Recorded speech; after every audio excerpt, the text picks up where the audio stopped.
After having lived in China for nearly a year, I wish I could have known what I know now.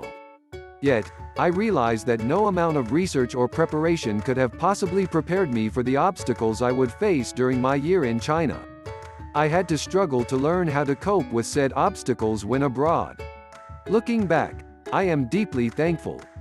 All of these experiences, adventures and misadventures have culminated in an amazing time. The formula for an incredible year abroad is no secret.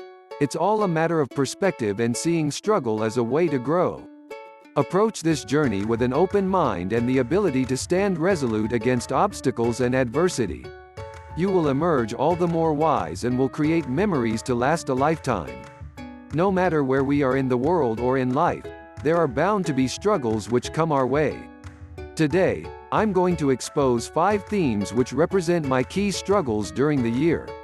I hope that you all can learn from my anecdotes and can carry some of my advice into your lives abroad. 1. Dating. Moving around quite a bit makes being in a lasting relationship difficult. Yet, somehow the potential of me moving away never got in the way of my dating experience abroad in the past. I always approach dating abroad with an open mind and believe that love surpasses language and culture. However, in China, I have found the approach to be a bit different. My initial experience was that Chinese men are looking for life partners and typically don't date around, as we do in the West. Ergo, a first date might entail the questions: do you plan to live in China? Would you ever marry a Chinese? Do you want to have children, and on one occasion, would you consider marrying me? Mind you, this is all happening on the first date. It was a bit overwhelming for me from the start. I respect cultural traditions, but was caught a bit off guard by such direct questions. Although these questions are typical in the Chinese dating scene, I didn't feel ready for such a commitment and was quite honest about where I stood. My Chinese language instructor actually gave me the best dating advice. She had lived her life in Germany for many years and had a well-rounded perspective on the matter. She told me, "You need to find someone with experience abroad who is not so traditional and can understand your struggle." On this count, she was absolutely right. Living abroad changes a person. No matter where I am in the world, I need to be with someone who has lived some of my struggles and can understand me culturally. I stopped trying to date people who had no experience abroad and widened my scope. I am now happily in a committed relationship with someone who has had experience abroad. My advice for dating in China: know what you are looking for in a partner and act accordingly. Learning Hanzi, the Chinese characters. Upon arriving in China, I knew nothing regarding the Chinese language, so I immediately endeavored to study Mandarin and studied fervently for at least 20 minutes every day. Within my first week, I had signed up for a group class. After 3 months, I started a private class for more intensive study. After 6 months, I was speaking at an intermediate level. It was an intense level of language learning on a journey to fluency. I felt great about my progress. However, I realized that a key component of Mandarin was often missing from my oral classes: Hanzi. I was told to study the characters on my own, and only upon starting preparation for the HSK3 test, standardized test of Mandarin proficiency, did I seriously start to memorize characters. In the long run, learning characters is crucial in daily life. It was a disservice to myself not to learn Hanzi earlier in my language experience, and learning the characters has been akin to relearning the language. However, I am thankful for the jump start I received in my oral Mandarin skills. It gave me the confidence to get around in daily life and to have meaningful conversations.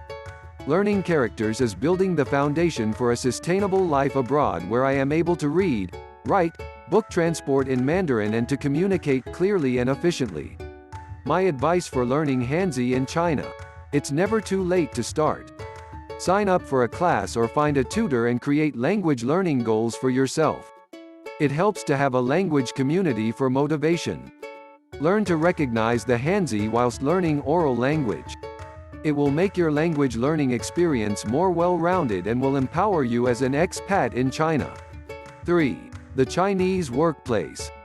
Working in China has been a rewarding experience, but it can also be a bit of a challenge to navigate at times. Living and working here has taught me to be more assertive about my needs, but willing to compromise. When it comes to working in a training center, there are times when the policies of my company come into conflict with my health. I might be sick and asked to work regardless. However, I have learned to stand by my principles and to get a doctor's note when necessary. I owe it to myself and to my students to be in good health. There will be times when employers may try to cut corners, but always remember you are well within your rights to simply say, no. It may feel uncomfortable at times and there may be some repercussion to being ill. I.e., makeup classes in the summer or docked pay. However, you are your best advocate and there is no need to put your life at risk for a policy which bends your limitations and health. My advice for navigating the Chinese workplace: you are your best advocate. Know how to compromise and be assertive about your needs and health. Find ways to connect with friends and family at home. Living on different sides of the world, it's easy to get caught up in daily routines and lose touch. During my initial months in China, I was so caught up in adjustment and my routine that I seldom contacted friends and family at home.